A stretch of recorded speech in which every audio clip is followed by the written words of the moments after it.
Hello, I'm Dr. Paul Dent, and I just want to say thank you for everybody who participated in our STAC Impact Challenge. We had quite a few participants. It was a little bit more difficult to get into that one than the Nature Challenge, but I would invite you to watch as we have a compilation of some of our Impact Challenge participants, and then stick around at the end as we have a drawing for our winner for our prize.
And now it's the time for our winner from the STAC Impact Challenge. The winner is going to receive a zero waste kit, which is going to help reduce the waste using reusable products.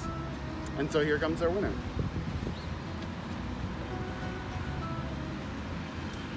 Our winner for the challenge is going to be Tara Quinn Livin. We will contact you and give you your prize. Congratulations.